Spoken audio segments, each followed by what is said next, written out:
How you going today, guys? Today I'm going to be talking about fancy guppies, so if you'd like to hear about that, then stay tuned. How you going today, guys? Blair's Aquarium come back at you with another video. Today we're going to be talking about fancy guppies, and for you who don't know what fancy guppies are, this is females, right? Fancy guppies right here. This one is a female. She is currently pregnant. That's another female right there. I've got a male in the back, just underneath the light, and there's another male there. I currently only have 5 in this tank. Great beginner fish, guys. You don't need a very big space for them. Probably about 10 gallons is the minimum that you need for them. Right now I have them in a 2-foot tank set up, so it currently holds about 60 litres, so 20 gallons I'm pretty sure that is. Alright, so now you come out again. So these guys are very easy to care for, very easy to breed. They don't need much at all to get going. All you need is a male and a female. So males will have, sorry, let me find one. Males will have a little spike, if you can see that on the male. And females will have just sort of like a fin at the back of their anus. So yeah, very easy to sex, guys. So how you breed them is you literally just put a male and 2 females, or 2 males and a female, whatever you prefer, into your aquarium and give them time and they'll breed. The best thing they like to breed is plants, live plants. So I've got a few different varieties. I've got some moss balls, I've got some hair grass, I've got some just stem plants, some fake plants even in this aquarium. You can see the male there showing off and stuff. Sorry about the lighting today, guys, pretty terrible in here. They do love high pHs, so make sure your pH is at least above 7 pH, because they do like stronger pHs in aquariums and stuff. So what to feed them? They love freeze-dried foods, frozen foods, flake foods, live foods, baby brine shrimp, all that kind of stuff. I feed mine flake food and frozen brine shrimp, and also frozen bloodworms.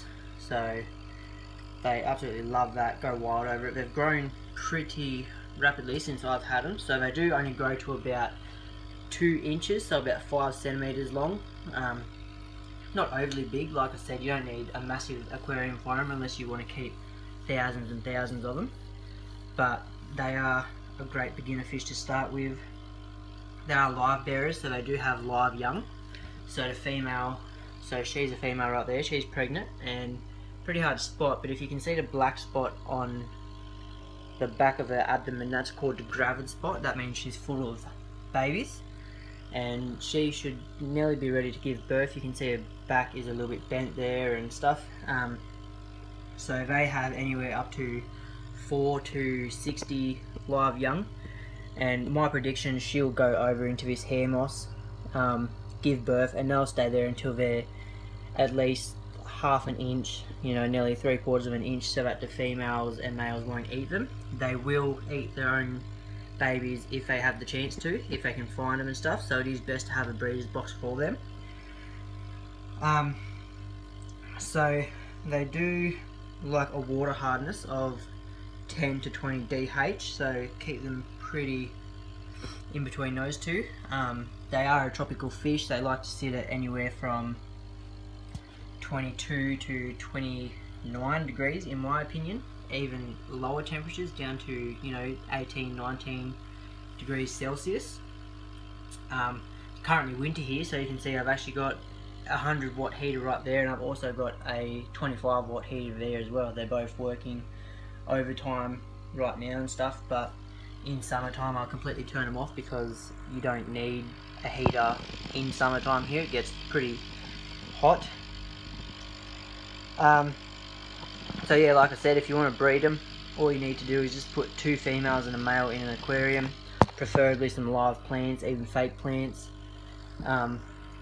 Give them at least a month to sort of get settled in if your females aren't pregnant already, and guarantee they'll have babies for you. So females can produce anywhere up to every month and a half, so about 30 days she gives birth, which is awesome. So I mean, like, they're the best breeding fish for profit money, you know, you can make. Like, these guys go for $5, $6 each, if that, even in some places. So, you know, when you can breed them and you can get multiple babies out of them and stuff like that, then you're doing a good job. You can just sell them to your friends, give them away, you know, put them in for store credit at your local fish shop if they will. And yeah, so they're really good. So feeding these guys, you don't want to feed them once a day. You want to feed them at least 3 or 4 times a day, because if you feed them once, they're just going to get way too full in the first place, and then they'll still be hungry later on. But if you feed them 3-4 times a day, only small amounts, then they'll enjoy it a lot more than just eating a lot and a lot at once, because then they'll have to compete with the other fish. So they'll have to compete with each other, plus they'll need to compete with whatever falls to the bottom with my plecos and stuff. Definitely, if you want to maximise your chance of getting every single baby out of the mother, you can buy a breeder's box, and what that does is there's 2 compartments, so there's a top and a bottom, and you put the female in top, and there's a bottom piece in it which actually goes sort of like a funnel, so when the babies come out they'll sort of go down there and they can survive in the egg perfectly fine. What you don't want to do is stress the female out, so you want her to, you don't want to completely remove her from the tank. You just want to hang as such, like the breeder's net, on, you know, the edge of your aquarium, something where she can still see the other fish and where she's not stressed out to the max, because otherwise she can die of stress. You just got to remember, like, she's giving birth up to at least 60-65 babies at one time every month, so you want to keep her as happy as possible. Yeah, other than that, guys, very easy fish to keep. If you do want to line breed these, I suggest you go onto an actual guppy website where they sell only specific lines, so you can get like red deltas or you know, like half moons and like biggies and stuff like that, elephant ear guppies and whatnot.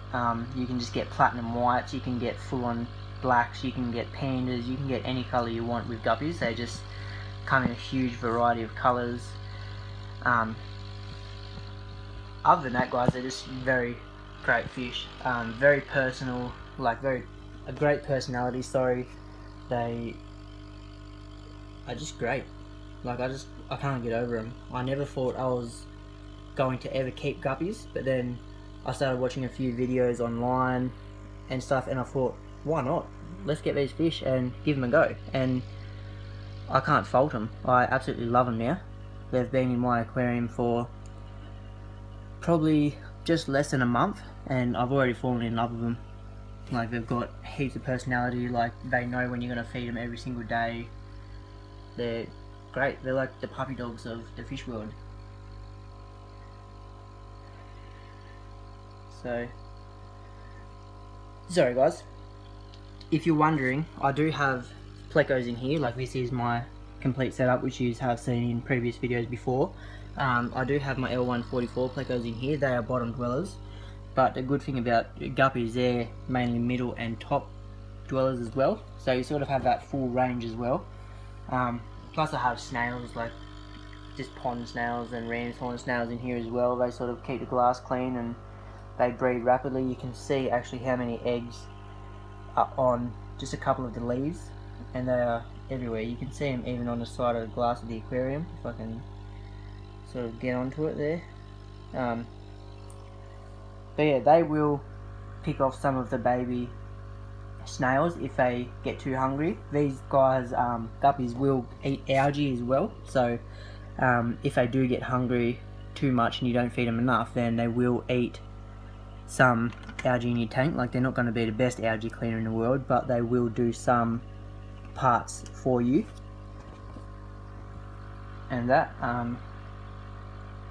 just great fish. They can live anywhere from 3 to 5 years, so if you're planning on getting some guppies and that, hopefully you'll keep your aquarium open for that long, like 3 to 5 years and stuff, because they don't just die within a week. Their origin is from Central America, just in the wetlands and sort of the basins around there. They are very peaceful. Other sort of tank mates you can have, obviously, like gouramis and plecos like I have. You can have tetras or stuff. Sometimes you can have angelfish and that, but I definitely wouldn't recommend like Oscars or, you know, big predatory fish, or just think they're little bait. Other than that, guys, I think that's all. I'm pretty sure I've covered it all with guppies and that. I really hope you have enjoyed this. It's been great filming these guys. Like I said, they've got heaps of personality. You can see this guy right here, he's hiding under the leaf right now. But yeah, awesome fish, guys. So I hope you've enjoyed this video. I hope it's a little bit educational. Remember to give it a big old thumbs up and subscribe to my channel. There will be more videos, especially about my plecos. You know I love those guys so much.